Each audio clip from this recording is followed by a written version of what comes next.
வணக்கம். இன்னைக்கு தொலையுணர்வு புத்தகத்துல நாம பார்க்க போற அடுத்த ஒரு டாபிக், காலத்தால் அழியாத மாபெரும் ரகசியத்தை தொலையுணர்வு எவ்வாறு வெளிப்படுத்துகிறது. இந்த டாபிக் கொஞ்சம் சீரியஸா இருக்கிற மாதிரி தான் இருக்கும், பட் இல்ல, காலத்தால் அழியாத ஒரு மாபெரும் ரகசியம் ஒன்று இருக்கு. அதை நம்மளோட உள்ளுணர்வு, நம்ம ஆழ்மன சக்தி மூலமா அதை எப்படி நம்மளால வெளிப்படுத்த முடியும், அதாவது நமக்குள்ள இருக்கிற ஒரு சக்தி அதை ஆழ்மனம் மூலமா எப்படி நம்மளால வெளிப்படுத்த முடியுன்ற டாபிக் தான் இது. டாபிக் உள்ள போகலாம். அதுக்கு முன்னாடி, இந்த பில்லி சூனியம், தாந்திரிகம், இந்த மாதிரி விஷயத்துல எத்தனை பேருக்கு நம்பிக்கை இருக்கும்? இதை நம்பாத மனிதர்கள் கொஞ்சம் சிலர் தான் இருப்பாங்க, ஆனா நம்புற மனிதர்கள் நிறைய பேர் இருக்கலாம். நாம நல்லா இருக்கும்போது நாம நல்லா இருக்கக்கூடாது, நம்மளோட மகிழ்ச்சியை கெடுக்கணும் அப்படின்னு யாரோ ஒருத்தர் எங்கிருந்தோ நமக்கு ஏதோ ஒரு தீய சக்தியை கொடுக்க போறாங்கன்ற பயம் சில மனிதர்களுக்கு இருந்துகிட்டே இருக்கும். ஆனா எல்லாரும் தெரிஞ்சுக்க வேண்டிய ஒரு மிகப்பெரிய ரகசியம் என்னன்னா, உங்களால கண்டிப்பா ஒரு மகிழ்ச்சியான வாழ்க்கையை வாழ முடியும். ஏன்னா உங்களுக்குள்ள இருக்கிற சக்தி வெளியிலேருந்து வர ஒரு சக்தியை விட மிகப்பெரிய சக்தி இல்லை. இதுக்கு ஒரு எக்ஸாம்பிள் இருக்கு. இப்போ ஒரு குழந்தைய எடுத்துக்கலாம். அந்த குழந்தைக்கு சொர்க்கம், நரகம், கடவுள், சாத்தான் இதை பத்தி எந்த ஒரு விஷயமும் குழந்தையா இருக்கும்போது அதுக்கு தெரியாது. ஸோ ஒருவேளை அந்த குழந்தைகிட்ட அந்த அப்பா அம்மாவோ இல்லை யாரோ ஒருத்தர் வந்து இந்த ஒரு விஷயத்த சொல்றாங்க, நீ நல்லது செஞ்சா கடவுள் உன்னை ஆசீர்வாதம் பண்ணுவாரு, நீ சொர்க்கத்துக்கு போவ, உனக்கு புண்ணியம் வரும்.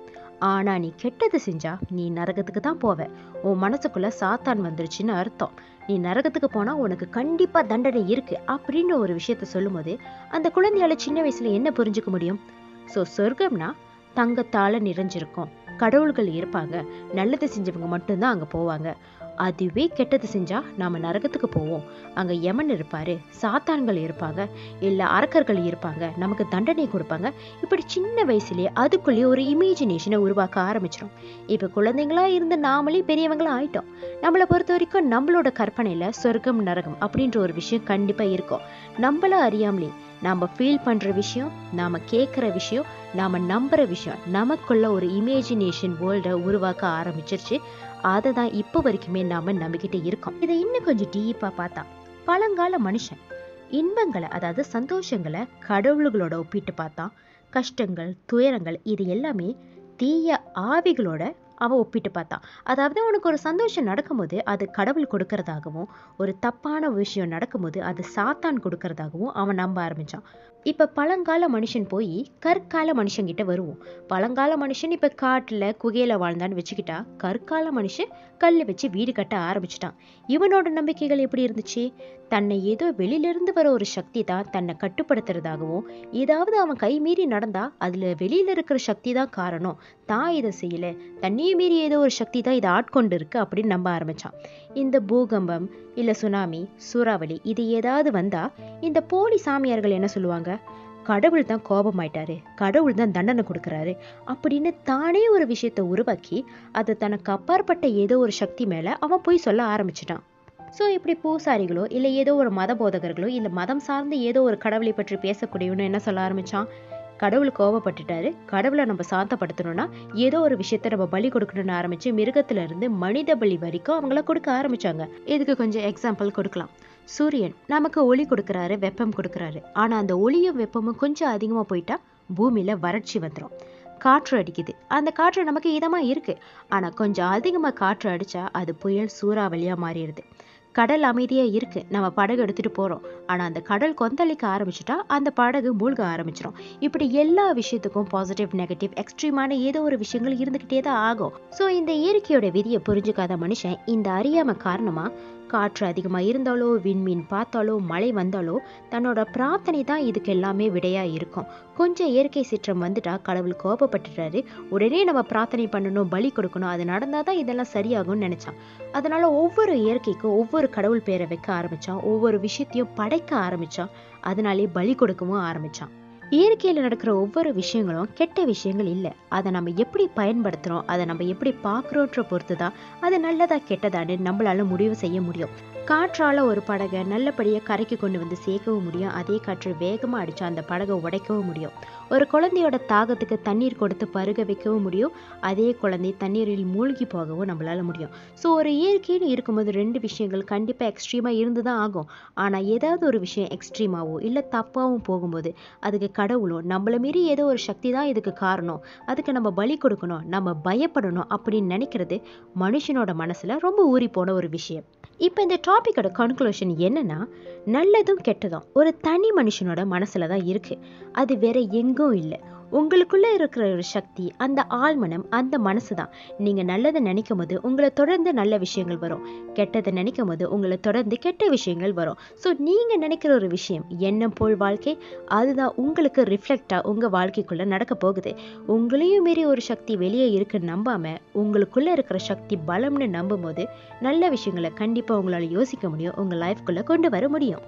1902 ஒரு நீதிபதி ஒரு புத்தகத்தை எழுதியிருந்தாரு. அந்த புத்தகத்துல அவர் சொன்ன விஷயம் சக்தியை பத்தி என்னன்னா, உங்களுக்கு வெளியே ஏதோ ஒரு சக்தி இருக்குன்னு நீங்க ஒத்துக்கிட்டீங்கன்னா, அந்த சக்தி உங்களுக்கு நல்லது கொடுக்கும்னு நீங்க நம்ப ஆரம்பிப்பீங்க. அந்த நம்பிக்கை கொஞ்ச நாள் போக போக போக ஒரு சின்ன பயத்தை உங்களுக்குள்ள விதைக்க ஆரம்பிக்கும். அதோட பலன், நீங்க எப்பவாவது அந்த விஷயத்துக்கு எக்ஸ்ட்ரீமா பயப்பட ஆரம்பிச்சு அந்த பயம் உங்க வாழ்க்கையவே சீரழிக்க ஆரம்பிச்சிடும்.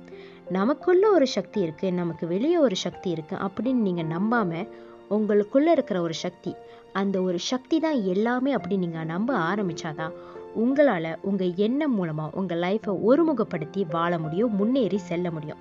ஸோ இவர் ஒரு உண்மையான விஷயத்தை தான் சொல்லியிருக்காரு. நாம நினைக்கிற ஒரு விஷயம், அதை உருவாக்குறதுக்கான சக்தி மற்றவங்க கிட்ட தான் இருக்குன்னு நீங்க நினைக்க கூடாது.